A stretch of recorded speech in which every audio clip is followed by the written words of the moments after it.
This is the Apple Ultra Watch and I've been using it for a year now, and I'm gonna give you my honest review, the good things and the bad things. Let's start with the positive side first. This watch is really strong, and this is one of the things that Apple marketed because they wanted to introduce this watch to all the triathlon athletes and ultra runners. They wanted to provide a stronger watch which will be more durable. And let me tell you, I've been training with functional metabolic conditioning workouts, different kind of bodybuilding stuff. How many times I have hit a wall with it or scratched it or maybe hit it with a dumbbell or something, and this watch is still perfectly fit and amazing with no scratches. This was one of the problems with Apple watches, the previous series, because they were famous for breaking very easily, but not with the Apple Ultra because it has the titanium and it's really solid, really strong. Second thing I want to talk about is aesthetics. For me, it's really important that I have a nice watch on my wrist because I use this watch a lot. I really want it to be beautiful and I want to like what I have on my wrist. I also can wear it sometimes when I go out. I can wear it with my athleisure, maybe sometimes when we go with my girlfriend to a dinner or something. It's really cool because I will have all the data all the time. Now let's talk about the software a little bit more and what this watch will offer. First of all, this was the first watch that had an eSIM, which was a very big thing because maybe sometimes you're not able to take your phone for a run or a biking session, and you can only wear the watch where people will be able to call you, or you can call someone also. You'll also be able to play music, which was a very big thing. One of the new additions also was that the watch is very bright. It's much brighter than the other previous Apple watches. For example, when it's a sunny day and the sun is really bright, you still have no problem looking at stuff, and it's very big. The screen is much bigger. It's very good for texting. You can easily text someone back. Also, it's pretty loud.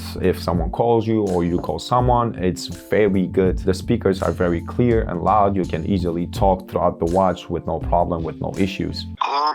English or Spanish? Hello? English or Spanish. And when it comes to activity, fitness, stuff like that, it really gives you some great data. For example, when I was preparing for my first marathon, I was using this watch a lot, of course, mostly tracking my pace, tracking my mileage weekly. It gives you all this data of how much kilometers have you passed throughout the day, walking, running, and everything. If you are into data a bit more, you can get very much a lot of it, and you can track progress. I've noticed also that it's pretty accurate, and whenever I do a race, for example, I had this 21-kilometer half marathon race. When I finished with the 21 kilometers on the watch, I still have like a couple meters, let's say 50 meters to go. I also use it a lot for calories because it can give you data on how many calories you have burned throughout the whole day. For example, if I see that this day I've burned more calories than usual, I can maybe intake more calories, like get an extra meal or something like that, which is pretty cool. Some other new cool features that include the ECG, which is tracking how your heart works. What most people do wrong with Apple Watches mostly is they don't wear it throughout the night. They charge it throughout the night, and you're missing out on great data about sleeping, especially with this watch. It gives you some really amazing data about your sleep. It gives you average from the full year. It gives you how much time are you in REM, deep sleep, which is pretty good, and you can track data, like I said, and maybe improve your sleep, trying to find some ways to get better at it. Now, let's talk about the bad things, and one of the bad things, again, is the battery. Even though Apple marketed this watch as a watch with much longer battery life, and it's true, it's longer than the usual Apple watches that were before this watch. It can last, for example, when I bought it, I think I could have gone like 2 days to a couple of hours actively by using the watch. Right now, if I charge it, I think that I will have like 36 to 38 hours actively using the watch, which is not great, again, because the Garmin watches and the other competitors, they have like a week or 2 weeks worth of battery. Then again, they don't have that many options. The display is not that bright and with different types of colors, which I absolutely love about my Apple Watch. But for example, if you do a ultra marathon or maybe something similar to that length, it will not last up. I had my ultra marathon this previous month and I wanted to use my watch, of course, for tracking pace, tracking calories, and I think the watch lasted for like 18 hours and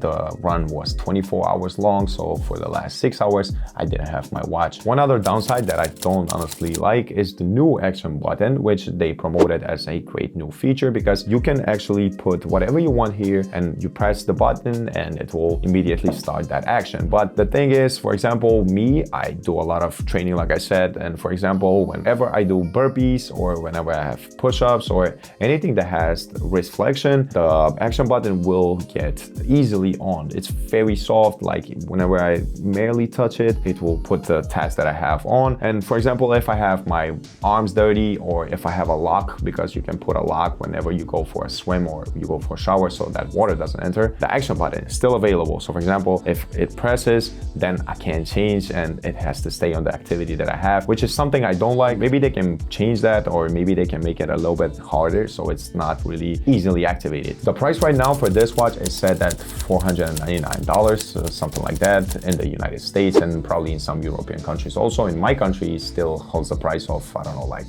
700-800 euros. And if you compare it to the Apple Ultra Watch 2, it's a difference of, I think, like $100, which is not bad. And let me tell you something, the new watch doesn't have more features, stuff like that, doesn't have anything special new. That's why I didn't upgrade my watch. For $100 difference, it's still the newer version of a watch, so definitely get that one if you're looking into getting an Apple Ultra Watch. So was my purchase worth it? I would absolutely say that it's worth it. Like I said, this is my first smartwatch and I absolutely love it. I use it for most of the things and I can't wait to upgrade to a better new version, but let's wait for that and see what they come up with this year. Hopefully I answered some of your questions. If you are looking into getting an Apple Watch or some other watch and you wanted to see a comparison and honest review, so I gave you that, and make sure you hit that subscribe button and we will see you in the next video.